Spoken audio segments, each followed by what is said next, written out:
Alrighty guys, I never do these videos and I'm going to do my top 10 favorite glute exercises for 2025. In no particular order, I'm starting out with the single leg press. This is one of my favorite movements. Not only does it hit the glute max, but it also gets a little bit of the quad as well. So the way to increase the glute activation in this exercise, come here with me. We're gonna make sure that we are nice and close to the machine. So if you've got the ability to slide your seat back and forwards, you're going to bring it all the way in nice and close so that we get a big, deep stretch on that glute max. So because this is a compound multi-joint movement, I do recommend keeping these exercises a little closer up the list if you're going through your training programs. You want to go into your workouts fresh, feeling good, and for compound lifts that are a little bit more technical, I generally like to keep them at the beginning so that you don't increase the risk of your injury. So let's go ahead and do this exercise. All right, so you're going to position your foot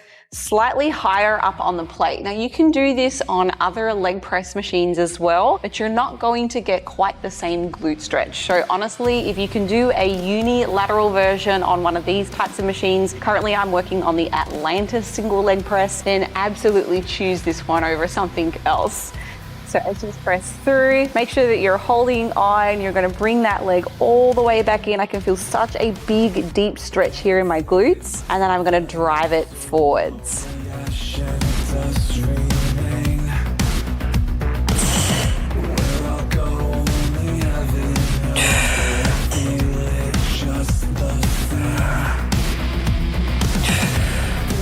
Up next is a Smith machine squat. Now there have been countless arguments over the years about whether squats actually help grow the glutes as much as say something like a barbell hip thrust.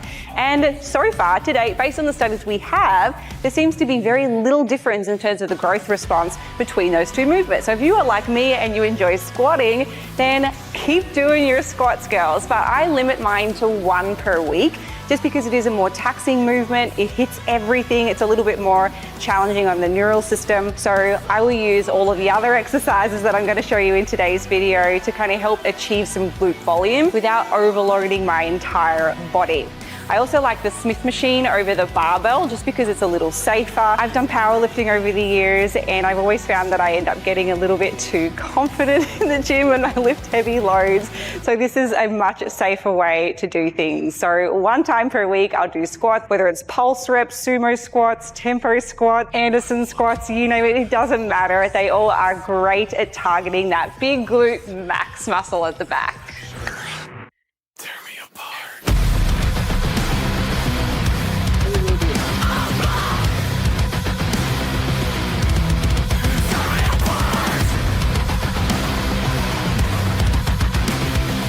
All right, up next, number 3, but no particular order, is the rotisserie hip thrust. I can't stand hip thrusting. I hate it. It is my least favorite exercise. If it's on my program and I write my programs, I'm mad at myself, but it is a good exercise. It's a staple. I like to train this personally in the shortened position. So I try to focus on the squeeze. I find that when I get down too low in that lengthened position, because of how I am put together, it kind of loads my lower back a little bit. So I'll concentrate a lot more on the squeeze at the top, so that shortened muscle length position. And I like the rotisserie because it just moves better with my body. Fixed position here with the bar path locked in place. Beautiful glute max exercise.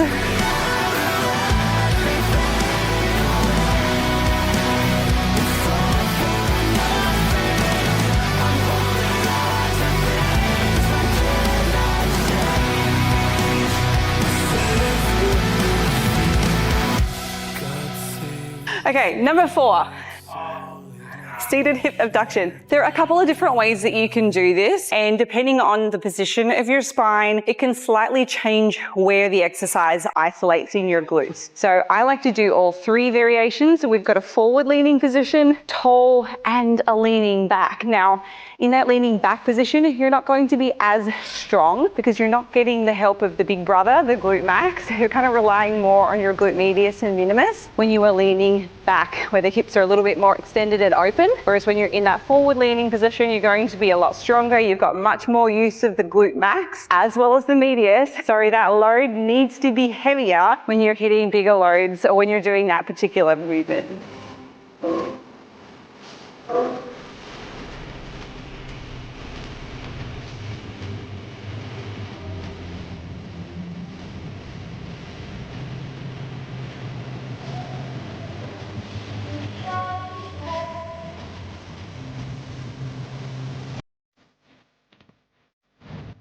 All right, one more quick little tip, because all of the machines do vary a little bit. If your machine has you starting in a position where your knees are already out here and they're not touching, and that's a lot of the machines, I would definitely recommend getting some sponges, and you can buy these on Amazon. They're like $10 or something like that, and it will just give you a little bit more thickness to close your knees together. Now, I can't tell you from a scientific perspective that end range of motion, that lengthened position is superior. We do not have that data, but I can tell you, I think it's way more comfortable to train through a full range of motion than in a partial position. Some might disagree. I know the person that I train with behind this camera would probably prefer to train in a partial length in the shortened position. He loves the squeeze. But again, I think it's exercise dependent, and we can't say that that lengthened portion isn't somehow important in the hypertrophy story. So I like to make sure that all of the exercises that I do have some variability. Some I like in the shortened position. I mentioned that earlier with the hip thrust. But for this one, I definitely like training all the way through to the maximum amount of stretch in my glute. All right, number 5, we have the single leg machine hip abduction in a standing position. Now, this is a really new piece of equipment for me, and I don't know that a lot of gyms have this, so I wish that you could if you do not have this piece of machinery. But instead of doing a bilateral hip abduction, often these are done seated or in a standing position. This one allows you to do unilateral. So let me just get on in here and show you, but it targets the glute medius, that upper corner shelf.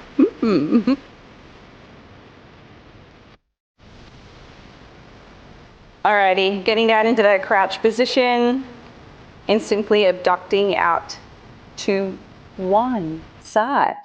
Now, I do have some alternatives for those of you that do not have access to this piece of machinery, although I would go to your gym owner and demand they buy this because it adds variety. I'm someone that's been lifting for such a long time, and many of you watching this probably have too. You get sick of doing the same stuff. So I was so happy to see this equipment arrive here in this gym. So some alternatives, if you do not have access to this machine, would be side lying hip extension. So pushing back, extending through. I used to do burner sets of these at the end of my workouts. Obviously now I can do this. It saves me a little bit more time. You don't have to go as high a rep because of the load, but you can still get to failure on this exercise. You probably just need to go to 40 or 50.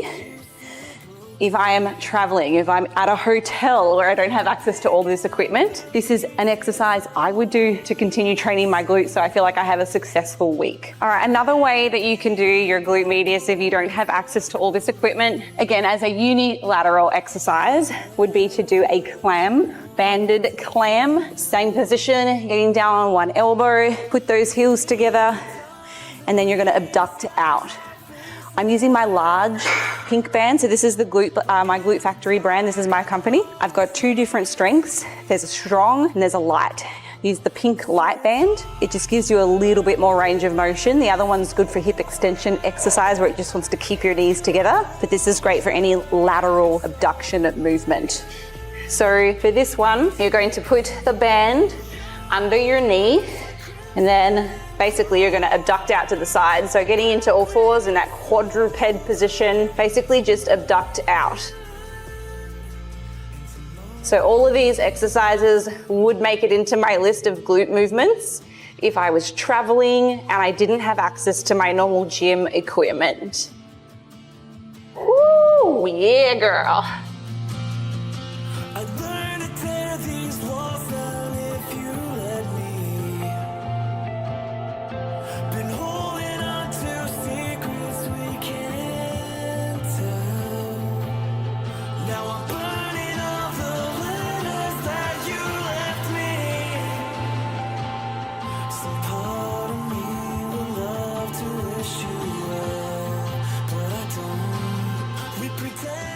All right, coming in at number 6, a supine lying hip abduction. Now I'm gonna throw a video on the screen to show you me doing this one because this gym doesn't have some of the pieces to kind of make it work. So we're gonna take a standing hip abduction and we're gonna modify it. So you're gonna have a box and you're gonna have 2 little knee pads to go behind your knees and then one of those to go behind your neck as well. And all you are simply doing is scissoring, my friends. You are abducting your legs out and that's going to target your glute medius. Now, one of the things that I love about this is a lot lot of folks will tell me that when they're doing a hip abduction, especially in a seated position or where they're hinged, they actually feel this in their hip flexors and a little bit through their ITB. And those muscles are active when you are in that hinged position, when your knees at a 90-degree bend. So straightening the legs out into full extension eliminates that, and it is much more isolating. So it's a lot harder. I don't use a whole lot of weight when I do this exercise, but it's another great variation if you're like me and doing quite a lot of volume on your glutes to add in exercise variety. So I love this one. I hope you guys get to give this a go. It will probably cost you about $30 to get the pieces to kind of set it up, but it is a game changer for glute medius. All right, up next, number 7 is a 45-degree straight leg kickback. Now, I am very blessed to have access to this piece of equipment. I've never had this machinery before in the 2 decades that I've been lifting. So this is fantastic, but I am going to show you a couple of ways that you can do this movement if you don't have access to this lovely contraption. First thing you're going to need is an ankle strap. I have this particular one on my website. If you want to go over to the Be Your Body shop, you will find it there, but you can also get these on Amazon. I think the thing that I like the most about this, and I have had all kinds of straps over the years, but this is the one that supports your foot. So it keeps the support in place around your shin so it doesn't slide up and down during the movement,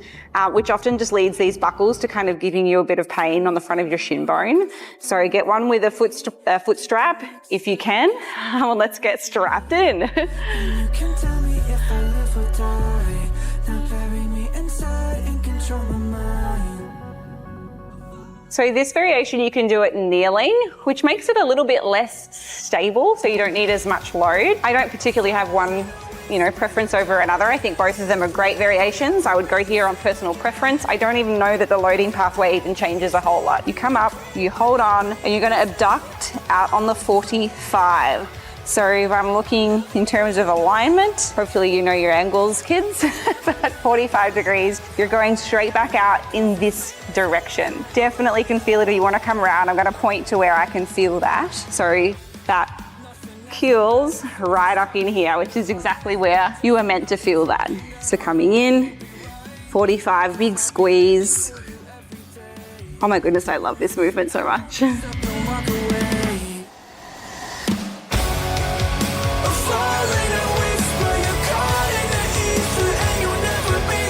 This is another one of those exercises that I really like a full range of motion, so I kind of let my heel come slightly forwards of my body just to get a maximal stretch in the glute medius.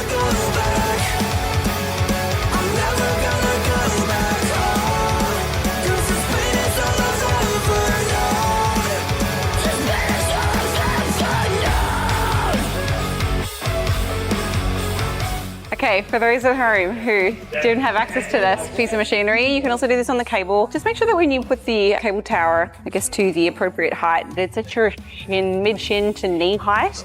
I found that as I had to do this exercise quite a lot, I was training at my home gym and I didn't have access to the normal kickback, and I was getting quite a lot of knee pain just because it was so repetitive. So there's probably a combination of overuse of the same machinery over and over, but it hurt significantly less when the load is pulling from around your knee. So that's what I would suggest, slightly above shin or mid-shin to knee height.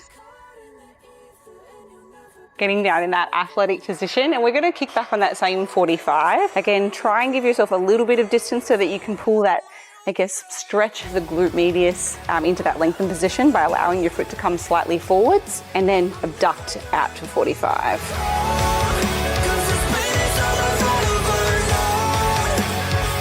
And if you like, you could even stand on a Reebok step or something like that, just to give you a little bit more comfort when you swing through. Right now, because my toe is really grippy in my shoe, it catches and it's a bit annoying. So I would probably elevate my grounded foot just so that I can swing through a bit more comfortably with a slightly pointed toe.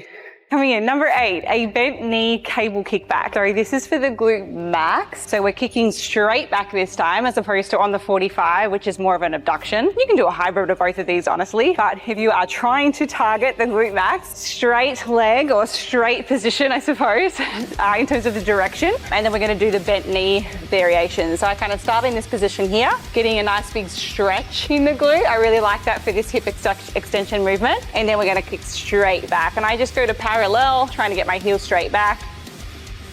Kind of keep my glance somewhat down, avoid putting my head up. I feel like that also changes the orientation of my spine a little bit as well. So in efforts to keep the loading appropriate, I kind of keep my head a little bit more neutral and then extend straight back.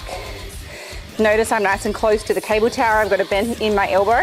You don't want to be so far away here because that's just overly loading your lower back in this position. So get a little closer. That makes the load a little bit more central to you and keeps that load in the glute.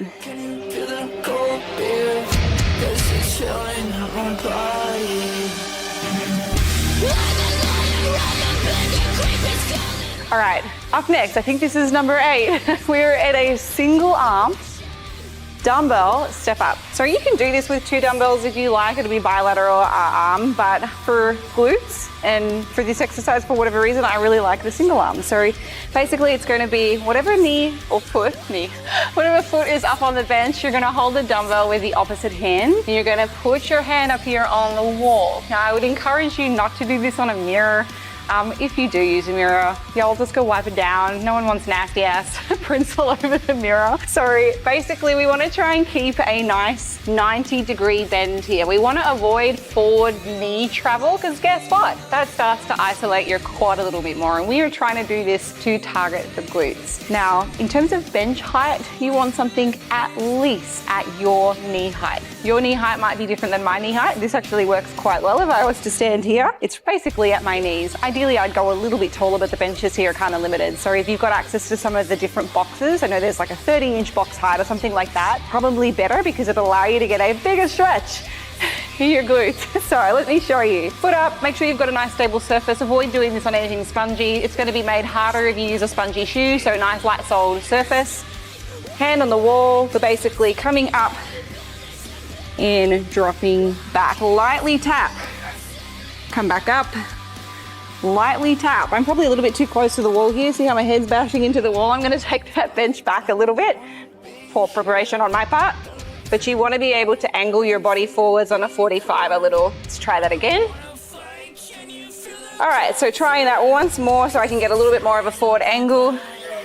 Again, trying to eliminate as much of that forward knee travel as possible to keep this focused on the glutes. See that leg position kind of extending straight back, just gently touching, coming back through. And you'll also notice I'm not coming all the way back up where I'm completely losing tension on my glute. I'm staying in that forward position. So tap, up, tap, up. Now this weight is way too light. I'm using this for demonstrative purposes, but challenge yourself, girls. The most important thing when it comes to building muscle is your proximity to failure. So going hard, putting in enough effort to efficiently activate, fatigue all the motor units in your glutes so that we can grow muscle. If you're not training hard enough with enough load, you're just burning calories. Sure, you might be working your flexibility and mobility a little bit, but it's not going to stimulate muscle growth. So train hard and with sufficient amounts of volume.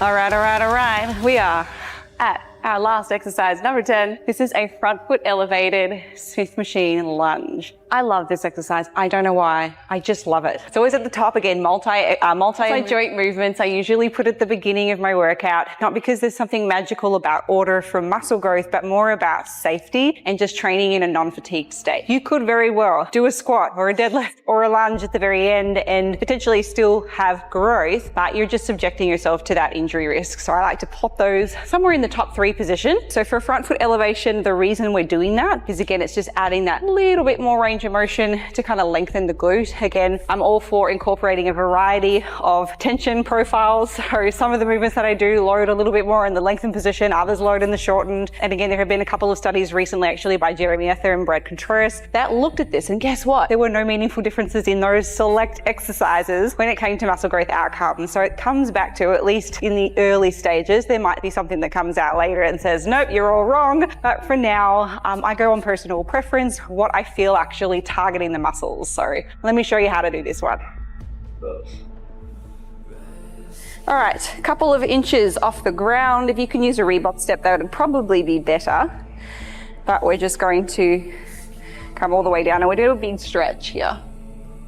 In terms of the height of your step, I would probably opt for like 3 to 4 inches, something to that effect. I'm just using a bumper plate today. I don't like to use the regular plates because they kind of swivel. They're not always an even surface. So if you've got a bumper plate, that's usually safe. It's nice and flat and it's rubbery and grippy. Or you could use a Reebok step as well. But essentially you want a long stride. Long stride, again, more lengthening. That kind of activates the glute a little bit more than your quad alone. So jump on in. And big stretch. Coming all the way down. So this is my position, guys. It's pretty far forwards. So I want to bring that plate a little bit more forwards. Reason for that, I was getting a lot of forward knee travel in that position. So that's just loading my quad. So I want to make sure that I've got more of a perpendicular straight up and down shin position so that I am not loading the wrong muscle group. Let's try again. Okay, there we go. Okay, look how much nicer that is. We got a nice right angle here. That really feels nice on my glute. The big stretch up. And I love a good reverse lunge. So stay on that same leg, keep it loaded the whole time, all the way down. Find the bottom with that back knee, kiss the ground gently, and then coming back up. Meanwhile, I'm keeping my core active. I'm engaging my abdominals. And I'm gonna go until it really hurts. Alrighty guys, so that was my top 10 favorite glute exercises for 2025, and I can tell you now, there are probably a good dozen others that I like, but for whatever reason they didn't make the cut. There are a few banded movements in there that are also excellent. I also love the 3D gluteator. For anyone else that's tried that, you know and you know. But if there is anything that you think I've missed, drop a comment below. I'd love to hear from you guys. What are your favorite glute exercises? I'm looking forward to hearing from you.